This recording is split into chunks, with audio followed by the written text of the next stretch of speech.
Hello, I'm Caroline Fairchild, and welcome to LinkedIn News Live, a show about the world of work and our place in it.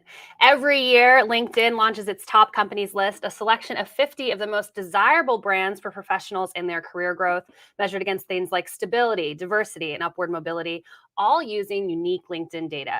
We're going to speak to two executives from companies featured on the list this year, but first, let's get a little context about the list and how it was compiled. Joining me now here in the studio is Juliette Farrow. She's Associate Global Projects Editor for us here at LinkedIn. Juliette, welcome. Hi, Caroline. Thank you for having me. It's an exciting day. We have more lists than ever. 26 around the globe this year. Is that correct? 35. 35. I don't even know how many. We're adding so many. We added 16 or 17 this year. Correct. It's a big day. 50 companies. Let's focus here on the U.S. Tell us a little bit about the honorees.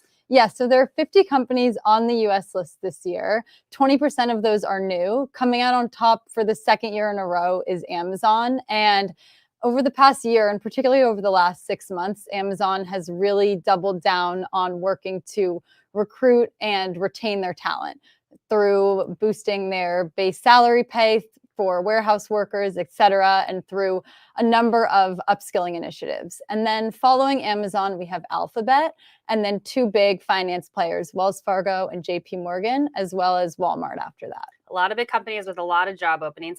I know that we're tweaking the methodology of this list every year to ensure that job seekers know not just where they can get a job, but where they can grow in their career. Tell us a little bit about the main pillars of the methodology. Yeah, so this data and this list is really 100% backed by unique LinkedIn data.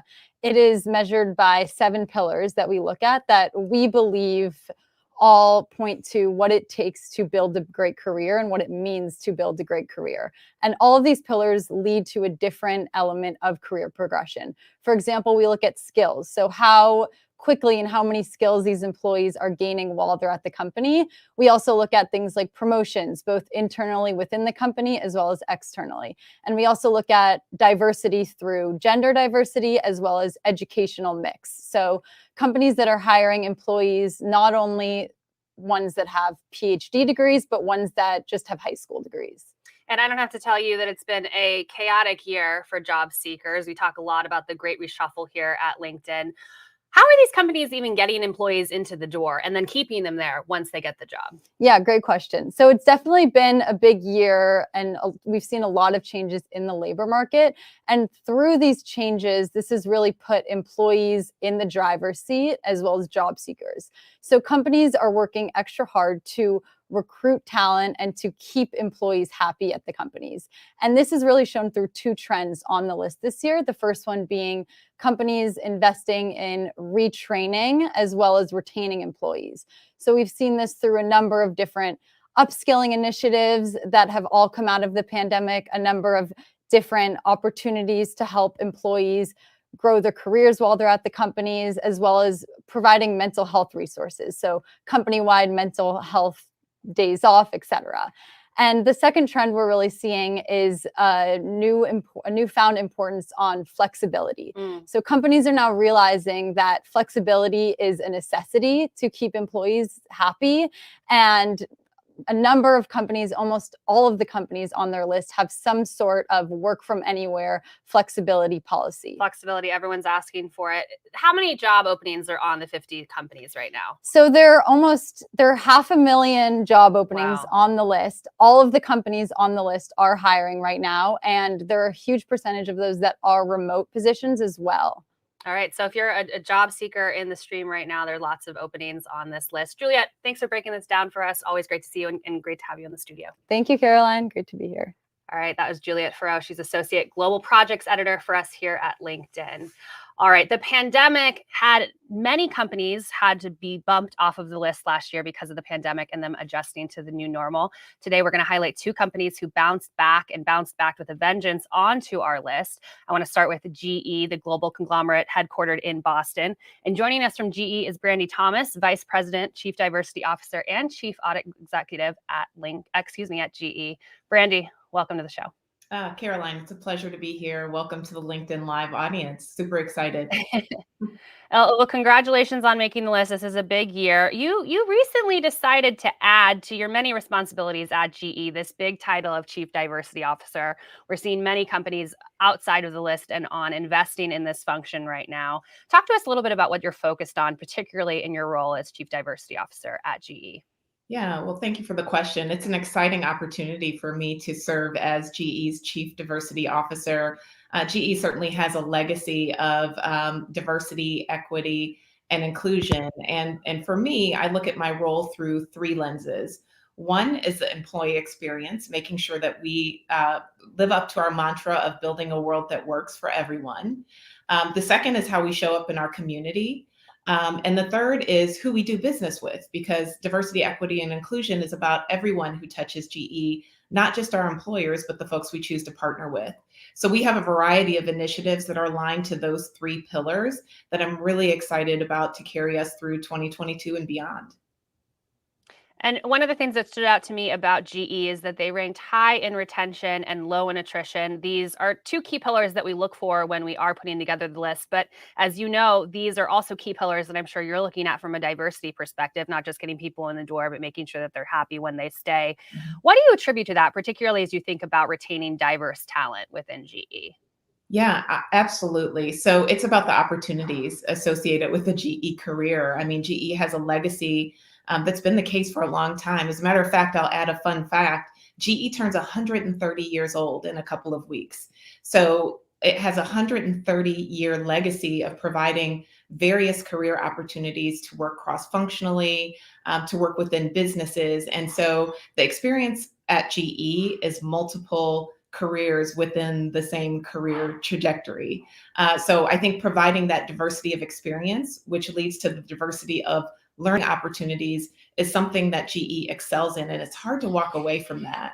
I would also say it's the inclusive culture that we're working on continuing to deliver, right? And that is as it relates to the employee experience. I mean, a lot of what your first guest referred to really resonates with the GE experience. So that's around flexibility, but it's also around the concept of inclusion, making sure that we show up in a way that makes everyone feel welcomed and also invites everyone to bring their gifts to the company, regardless of where they come from or who they are.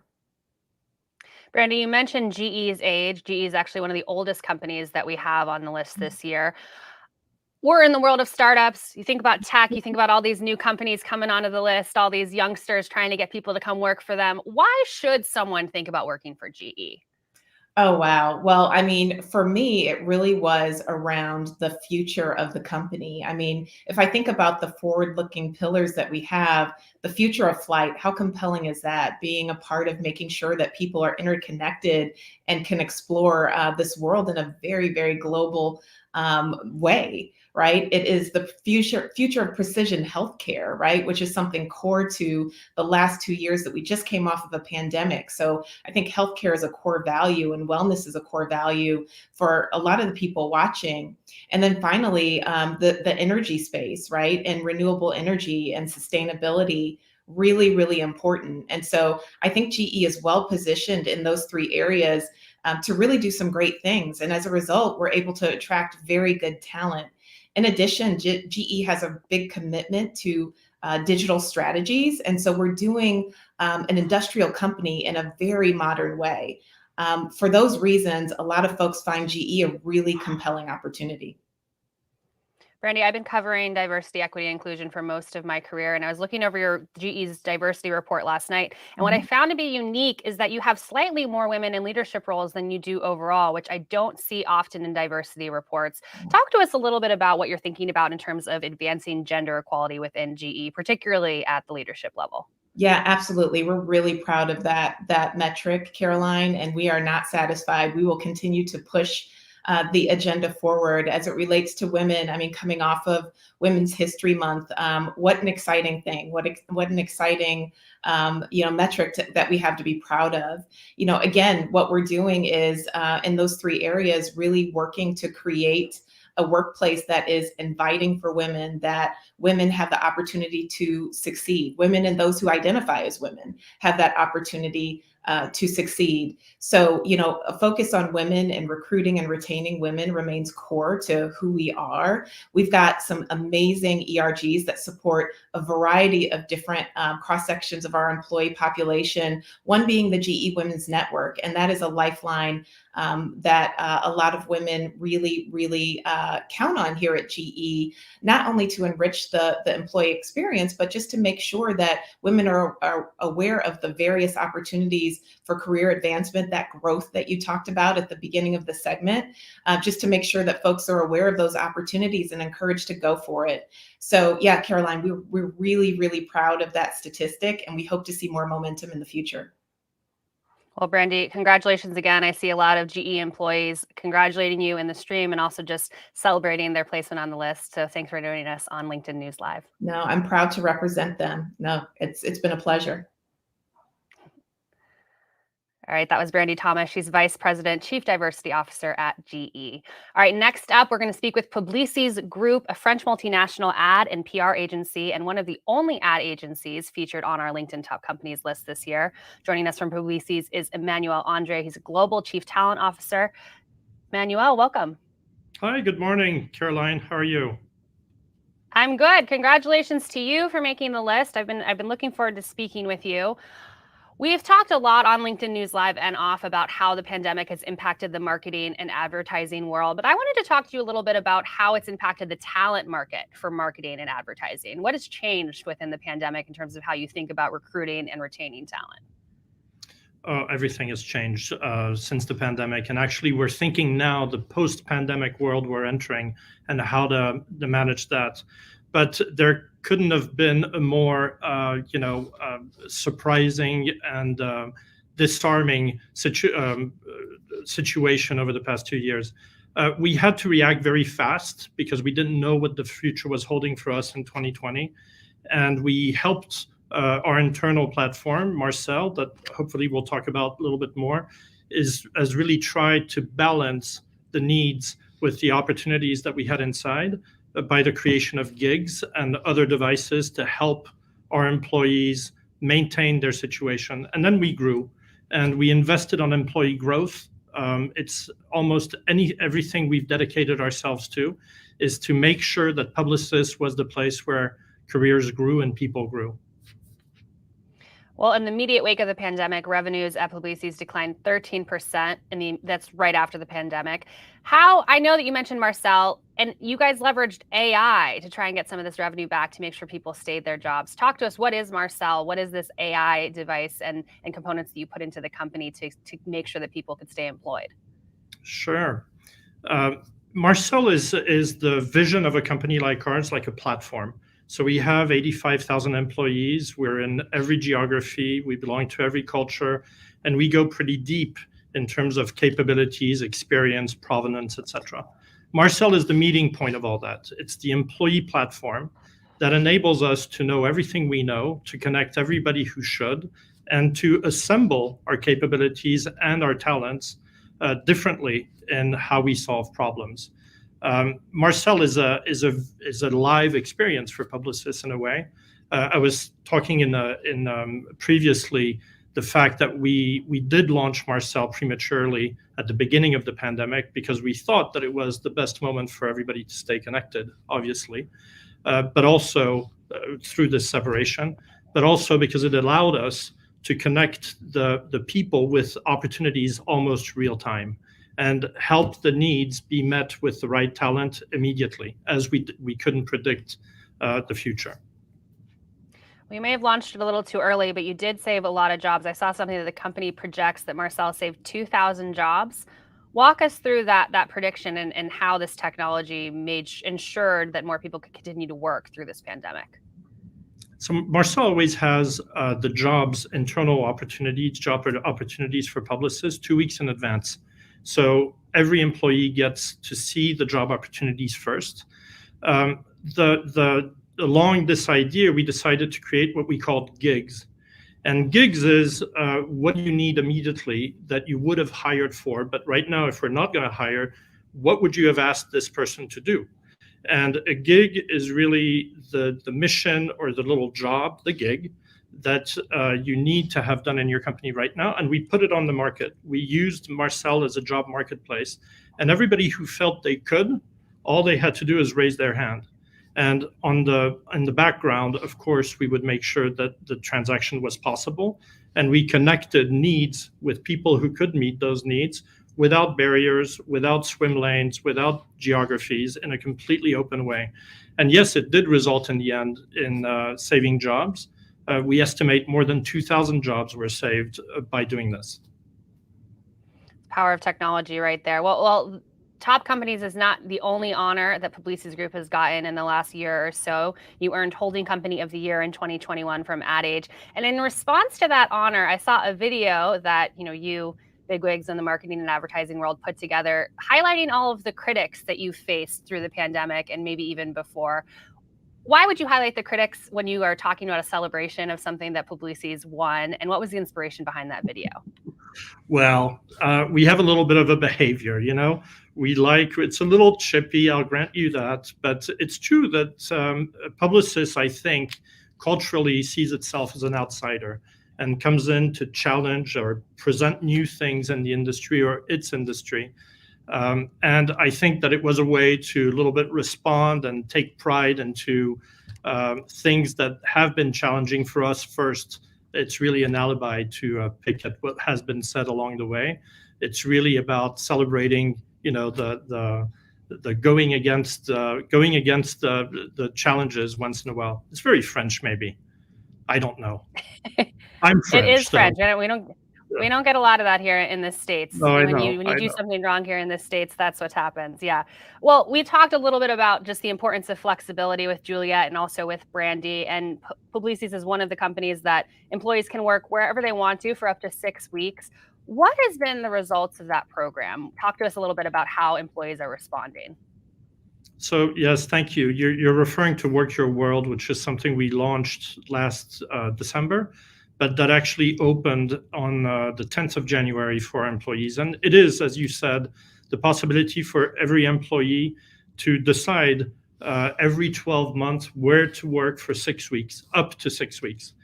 So far, we've had 15,000 people go through the experience. So it's hosted on Marcel, and people have gone through the experience of finding a location, finding a destination, finding a hosting office. And about 11,000 have worked through the trip, meaning, there's a lot of things to check, obviously, when you do this. The possibility for the path to happen between your destination and your departure country, your citizenship, etc. So all that we manage and we help manage. And today we have, 10th of January, very unprecedented, but we have about 700 trips that are underway or about to happen. Of course, spring and summer, not to mention broader contextual context, is going to probably boost that in the coming months. Have you been tracking the destinations? I hear about this a lot, people traveling for work, but where are they actually going to travel? What are the hot places for remote work right now? You're going to be disappointed. I mean, you'd think Bali. It's actually people come to the biggest cities. So for us, the biggest cities are mostly the UK, Germany, the US, of course. Those are the big destinations because they're the big markets or agencies for us. Well, that actually doesn't surprise me. I don't know what the internet connection is like in Bali, but that sounds kind of stressful. I definitely couldn't do this with you probably in Bali without having a heart attack.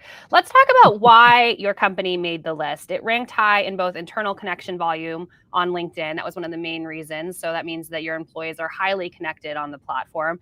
How does the organization support employees in terms of building their network? We know here at LinkedIn, that's one of the main ways that you can grow in your career.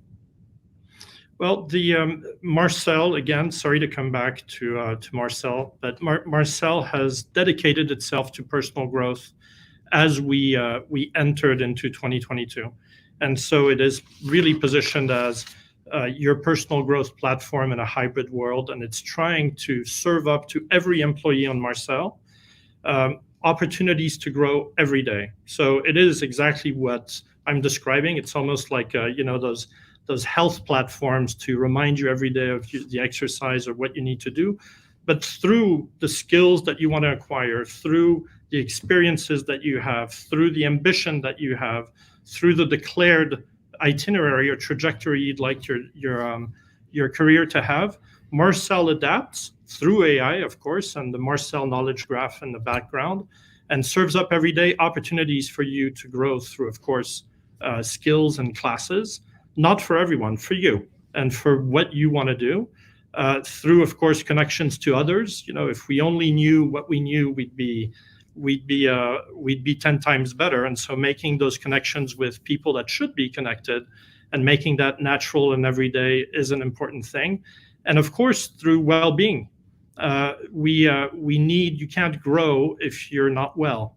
And we've launched this year a very big partnership with Thrive Global that is all about that, of managing that aspect of growth and making it important for employees. But Caroline, I think that you don't leave a company that makes you grow. I think that the capacity to match what people want for themselves and openly giving them the tools to be the main protagonists of their own growth is really what I think is the lasting, most important retention tool and the career development tool. Yeah, I think you don't leave a company where you can grow is a great note to end on. Emmanuel, thank you so much for joining us and shedding insight into what you're building at Publicis. Really appreciate you joining us on the show. Thank you very much. All right, that was Emmanuel Andre. He's Global Chief Talent Officer at Publicis. I want to thank everyone who's joining us in the stream right now, and thank you for your comments. I see one right now from Gianna saying, it's great to see how applicable the top companies list is for people earlier in their careers and for people looking to pivot. And Laura says, it's interesting how these companies are using AI and tech to help maintain jobs. Thank you, Gianna and Laura, and thank you for all of you who are joining us in the stream. If you want to learn more about the top companies list, not just here in the US, but abroad, check out the news module to the right of your LinkedIn feed, or if you're in mobile, you can click into that search box. I'm Caroline Fairchild. Thank you so much for joining us on LinkedIn News Live.